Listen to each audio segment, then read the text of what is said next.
2009 চনৰ কথা এখন ব্ৰিটিছ নিউজপেপাৰ দ্য টাইমছত ইৰানিয়ান গভটৰ এটা সিক্ৰেট ডকুমেন্ট লিক হৈ গ'ল ইৰানক official field for the expansion of deployment of advance technology ইয়াতে ক্লিয়াৰলি লিখা আছিল যে ইৰানৰ এই অৰ্গেনাইজেশ্যন সিক্ৰেটলি এটা নিউক্লিয়াৰ ওপেন প্ৰগ্ৰেমৰ ওপৰত কাম কৰি আছে আৰু এইটোৱে গোটেই বিশ্ববাসীক চক খুৱাই দিলে স্পেচিয়েলি আমেৰিকা আৰু ইজৰাইলক দুইখন দেশত এক প্ৰকাৰৰ ৰেচ ষ্টাৰ্ট হৈ গ'ল ইৰানৰ নিউক্লিয়াৰ প্ৰগ্ৰেম ডিষ্ট্ৰয় কৰিবলৈ আৰু ইয়াৰ বাবে দুইখন দেশৰে চকু পৰিল ইৰানিয়ান ফাদাৰ অফ বম মহচিন ফক্ৰেজাদেৰ ওপৰত এইজন সেইজন মানুহ যিজনে 1993 পৰা 2003 লৈকে আমাদ ইৰানৰ এটা মেজৰ সিক্ৰেট নিউক্লিয়াৰ প্ৰগ্ৰেমক লিড কৰি আছিল আৰু মন দি এটো কথা শুনিব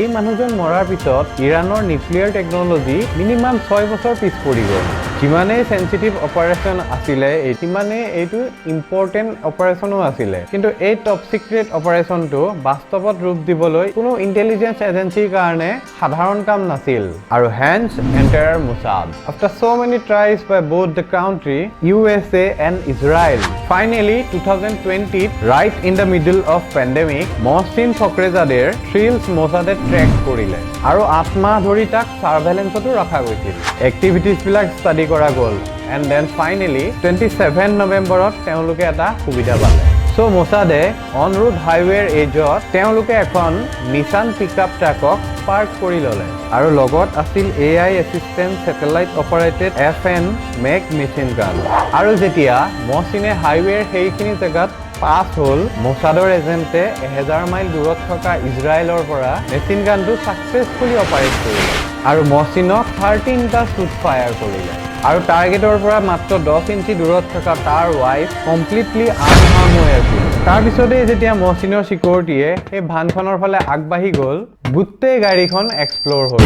leaving no evidence behind it. We start this hour with breaking news. One of the country's top nuclear scientists has been assassinated. That he was assassinated by Israeli operatives using a satellite-controlled machine gun. ইমান skilfully মোছাদে এই অপাৰেশ্যনটো conduct কৰিলে যিটো ইউএছৰ নিচিনা কাউন্ট্ৰিও কৰিব পৰা নাছিল and mind U আমি যিখন ইজৰাইলৰ কথা পাতি আছো চাব গ'লে সেইখন ইজৰাইল ভাৰতৰ মেঘালয়ৰ নিচিনা ৰাজ্যতকৈও সৰু হয় ইমান সৰু টেৰিটৰি হোৱাৰ পিছতো মোছাদৰ intelligence agency one of the best intelligence agency of the world হয় মোছাদ এটা এনেকুৱা এজেন্সি হয় যাৰ নাম শুনিলেই মিডল ইষ্টৰ টেৰৰিষ্টে ভয়তে কপিবলৈ আৰম্ভ কৰে বাট ইণ্টাৰেষ্টিংলি এইটো one of the most advance intelligence agency started of just A group of militant 1930 যেতিয়া হিটলাৰৰ এন্টিসেমিটিজম এন্টি-জিউছ মুভমেন্ট পুৰা পিকত আছিল ইন ৰিটেলিয়েশ্যন টু দিছ মুভমেন্ট জায়নিষ্ট মানুহে যিবোৰ জিউছ মানুহ আছিল সেই সময়ত সেই মানুহখিনিয়ে তেওঁলোকে নিজৰ সেফটিৰ বাবে পিস অফ ল্যান্ড বিচাৰি আছিল আৰু তেওঁলোকৰ nationalist গভটে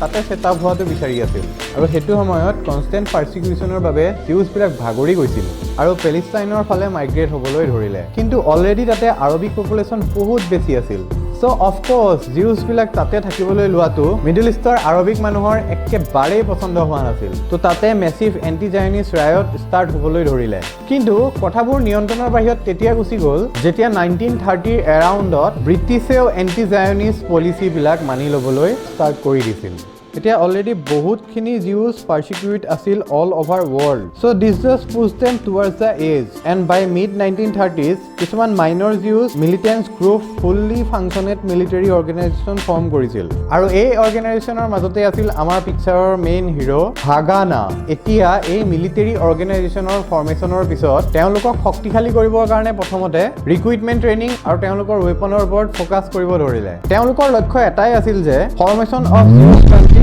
Israel an independent Jewish nation যাৰ কাৰণে তেওঁলোকে ষ্টাৰ্ট কৰি দিলে the Israeli independent movements ইয়াৰ বাবে সকলো জেগাৰ পৰা জিউছ প্ৰটেষ্ট আৰু ৰায়ট হ'বলৈ ধৰিলে আৰু ব্ৰিটিছাৰ্ছ ইয়াৰ বাবে বহুত চিন্তিত হৈ গ'ল আৰু 1948ত they finally decided to leave Israel আৰু সেই সময়তে ইউনাইটেড নেশ্যনেও এটা ৰিজলিউশ্যন 181ক এডপ্ট আৰু এই পাৰ্টিশ্যন ৰিজলিউশ্যনৰ বাবে ইজৰাইলে ফাইনেলি এখন ইণ্ডিপেণ্ডেণ্ট নেশ্যন ঘোষণা কৰি দিলে সো আপোনালোকে চমুকৈ কেনেকৈ ইজৰাইল সৃষ্টি হ'ল তাক আপোনালোকে বুজিলে কিন্তু এতিয়ালৈকে ইজৰাইল এখন ডিপেণ্ডেণ্ট কাউণ্ট্ৰি আছিল তেওঁলোকৰ লগত একো ইকনমিক ৰিচোৰ্চ নাছিল কিন্তু সেই সময়ত তেওঁলোকক USA ছাপোৰ্ট কৰিলে আৰু ইজৰাইলক ফাইনেন্সিয়েলি এইড বেচা ষ্টাৰ্ট কৰি দিলে ইনফেক্ট আজিৰ তাৰিখতো USৰ চবতকৈ বেছি এইড ইজৰাইলৰ বাবেই যায় এতিয়া এই সকলোবিলাক ঘটনাত জাসুস আৰু খুফিয়া সেৱাৰ পৃথিৱী সদায় দৰে লুকাই আৰু দূৰত থাকে তেওঁলোকৰ অপাৰেশ্যন মিছন ঠিকনা এক্সেট্ৰা মই এই ভিডিঅ'টোত আজি কভাৰ কৰিম ইজৰাইলৰ যদি মিডল ইষ্টত সাৰ্ভাইভ কৰিব লগা আছিল তেতিয়াহ'লে দৰকাৰ আছিল এটা ষ্ট্ৰং সিকিউৰিটি সিস্টেমৰ যিটো হাগানাৰ দ্বাৰা ইজৰাইলে অলৰেডি বনাইটোন লৈছিল কিন্তু ইয়াৰ কোনো অফিচিয়েল ষ্টেটাছ নাছিল আৰু সেই কাৰণে 1949ত হাগানা সিনিয়ৰ কমাণ্ডাৰ লিউভিন চিলাহৰ ৰিকমেণ্ডেশ্যনত এই সিস্টেমৰ ষ্টাফক চেণ্ট্ৰেল ইনষ্টিটিউশ্যন অফ কোঅৰ্ডিনেশ্যনৰ ভিতৰত অৰ্গেনাইজ কৰি 1951ত মোছাদৰ অফিচিয়েল ষ্টেটাছ দি দিয়া গ'ল কিন্তু মোছাদৰ এতিয়াও নিজৰ ৱৰ্ড পূৰণ কৰাৰ বাকী আছিল আৰু সেইটো সুযোগ আহিল 1967ত সকলো আৰব নেশ্যন ইজিপ্ট সিৰিয়া জৰ্ডান ইৰাকৰ নিচিনা ডাঙৰ ডাঙৰ কাউণ্ট্ৰিয়ে মিলি ইজৰাইলৰ এগেইনষ্টত ৱাৰ ঘোষণা কৰি দিলে Time has come to begin a battle of annihilation. We shall destroy Israel and its inhabitants. Our goal is clear: to wipe Israel off the map. কিন্তু এইটো ইজৰাইলৰ কাৰণে একো আচৰিত হ'ব লগা কথা নাছিল বা হঠাতে হোৱা আক্ৰমণ নাছিল যিটো গোটেই পৃথিৱীৰ বাবে অকস্মাত আছিল আৰু সেইটো সম্ভৱ হৈছিল কাৰণটো হ'ল তেওঁলোকৰ পাইলটছ তেওঁলোকে অলৰেডি গম পাই গৈছিল যে কি হ'বলৈ গৈ আছে ইজৰাইলৰ পাইলটছৰ হাতত আৰব কাউণ্ট্ৰিৰ ইচ অফ 32 বেছৰ এভৰি মিনিটছৰ ডিটেইল আছিল about what objective strike and where when and how to strike them in fact তেওঁলোকৰ প্লেনিং ইমান অন পইণ্ট আছিল যে ইজিপ্তিয়ান আৰ্মিৰ গ্ৰুপৰটোন ইজৰাইলী এজেণ্টে আৰব বনি পেলাই তেওঁলোকক পাজুল লগায় মানে শুদ্ধ ৰাস্তা দেখুৱাৰ নাটক কৰি পেলাই গোটেই আৰ্মিক নিজৰ প্ৰিজনাৰ অফ ৱাৰ চেললৈ পোৱাই দিলে মানে একো যুদ্ধ নকৰাকৈ সিহঁতক জেললৈ পঠাই দিলে আৰু এইটো সম্ভৱ হৈছিল এই কাৰণে because of such a strong intelligence এজেন্সিয়ে 6 দিনত গোটেই আৰবিয়ান কাউণ্ট্ৰি কেৱল অকল যুদ্ধত হৰুৱাই নহয় সিহঁতৰ টেৰিটৰিও কব্জা কৰিবলৈ লাগি গ'ল now this was a phenomenal victory for Mossad ইমান ডাঙৰ ভিক্টৰীৰ কাৰণে এই যুদ্ধৰ পিছত সকলো দেশৰ চকু মোছাদৰ ফালে গ'ল এণ্ড মোছাদ একচুৱেলি নেভাৰ ডিসএপইণ্টমেণ্ট ডেম মোছাদে নিজৰ হিষ্ট্ৰীত এটাৰ পিছত এটা বহুত এডভান্স আৰু সিক্ৰেট অপাৰেশ্যন ছাকচেছফুলি সম্পূৰ্ণ কৰিছে most famous এডল্ফ আইকমেন হিটলাৰৰ মৃত্যুৰ পিছত কিছুমান নাৰ্জি কমাণ্ডাৰ মৰা গ'ল আৰু কিছুমান আণ্ডাৰগ্ৰাউণ্ড হৈ গ'ল আৰু ইয়াৰ মাজৰে এজন আছিল ভয়ংকৰ হিংস্ৰ Adolf Eichmann also known as a architect of Jewish Holocaust কিন্তু এই মানুহজনক 1960ত মোছাদে আৰ্জেণ্টিনাত বিচাৰি পালে আৰু বিচাৰি লৈ জলদি আইকমেনৰ ডেইলি ৰুটিন ষ্টাডি কৰিবলৈ লাগি গ'ল আৰু তাক তাৰ ঘৰৰ কাষৰ পৰাই কিডনেপ কৰি পেলাই ইজৰাইল লৈ আহিলে আৰু তাত জিউছ হত্যাৰ বাবে ট্ৰাইলো বহুৱালে but this was not the best part interestingly এই ঘটনাৰ অকণো নাম গোন্ধও আৰ্জেণ্টিনাৰ গভৰ্ণমেণ্টে পোৱা নাছিল এডল্ফ আইকমেন সেইটো সময়ত নিউজৰ এটা হেডলাইন বনি আছিল আৰু তথাপিও গভৰ্ণমেণ্ট অফ আৰ্জেণ্টিনাই এই কথাৰ একো গমেই নাপালে যে তাক কিডনেপ কৰা গৈছিল তাৰপিছত আমি যাম 1972লৈ মোছাদৰ আৰু এটা সিক্ৰেট অপাৰেশ্যন যিটোৱে এই অৰ্গেনাইজেশ্যনৰ নাম ইতিহাসত অমৰ কৰি দিলে 1972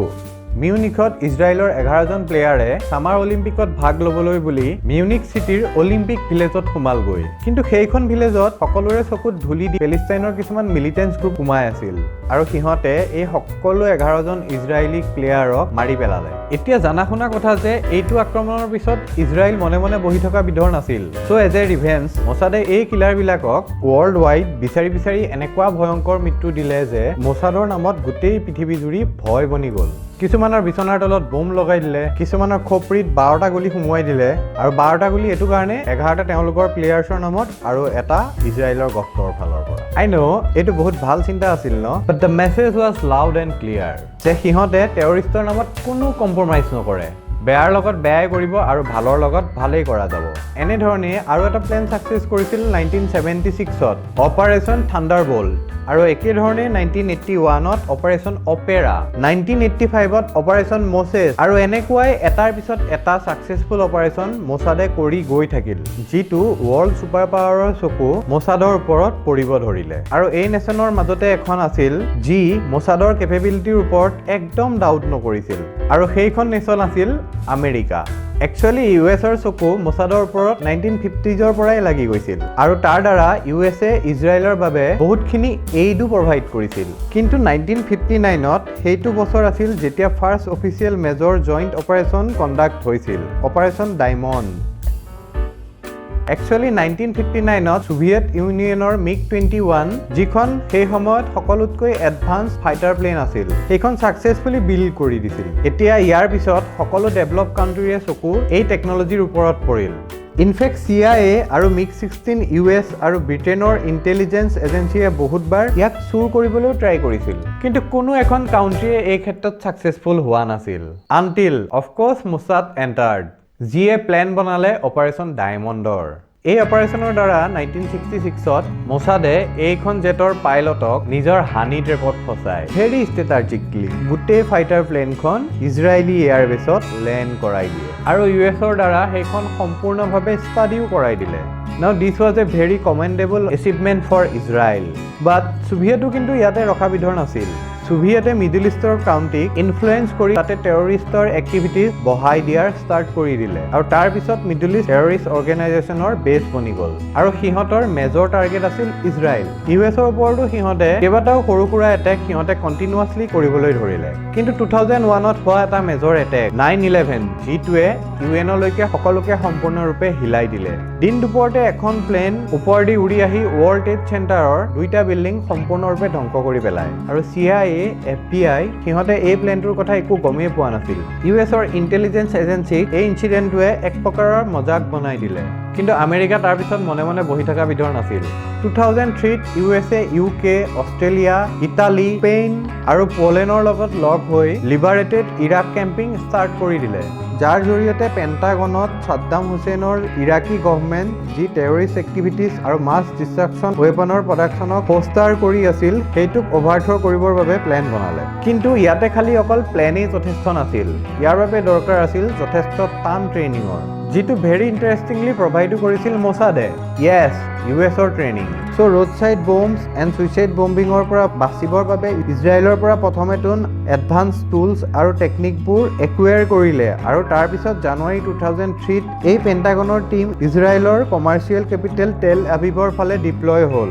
য'ত তেওঁলোকে কোঅৰ্ডিনেট এফৰ্ট আৰু ইন্টেলিজেন্স মোছাদৰ এজেন্টছৰ থ্ৰু দি দিয়া গ'ল অলছো ইউএছৰ সোলজাৰে ইজৰাইলী কমাণ্ডাৰ্ছৰ পৰা কাউণ্টাৰ ইন্টেলিজেন্স যেনেকৈ স্পেচিয়েল ট্ৰেইনিঙো ল'লে ইউএছৰ অফিচাৰে আৰবান ওৱানৰ ট্ৰেইনিঙো মোছাদৰ এজেণ্টৰ পৰা ল'লে ইমানেই যদি কম হৈছিল ইজৰাইলৰ স্পেচিয়েল এডুকেশ্যন ছফটৱেৰ প্ৰগ্ৰেম যিবোৰে ফ'কাছ কৰে টেৰৰিষ্টৰ বিহেভিয়াৰৰ ওপৰত সেয়াও ইজৰাইলৰ পৰা ট্ৰেন্সলেট কৰি খুজি পঠালে so' I guess you can safely say that ইজৰাইলে ইউএছৰ পৰা ষ্টাৰ্টিঙতে লোৱা এইড উইথ ইণ্টাৰেষ্টটো মাৰি দিলে ইনফেক্ট মাজতে 2020ত ইউএছএ মোছাদৰ দ্বিতীয়বাৰৰ বাবে হেল্প লৈ এনেকুৱা এটা মিছনক কমপ্লিট কৰিছিল ইৰানিয়ান মেজৰ জেনেৰেল কাছিম চুলেমানীৰ যিজনে অভাৰঅল মিডল ইষ্ট মিলিটাৰী অপাৰেশ্যনৰ হেণ্ডেল কৰি আছিল ইউএছএ তাক বাগদাদৰ এয়াৰপৰ্টৰ বাহিৰত এখন আমেৰিকান MQ-9 ৰেপাৰ ড্ৰোনৰ সহায়ত মিছাইল লঞ্চ কৰি মাৰি পেলালে কিন্তু ইয়াতে তাক ট্ৰেক কৰাটো ইমান সহজ কথা নাছিল কাৰণ চুলেমানীয়ে ট্ৰেভেল ডিউৰেশ্যনত তেওঁ মোবাইল নম্বৰ 3বাৰ চেঞ্জ কৰিছিল কিন্তু তাৰ পিছতো মোছাদে টেল আভিভত বহি সকলো এক্টিভিটিজ ট্ৰেক কৰাত সফল হ'ল আৰু finally the mission was successfully executed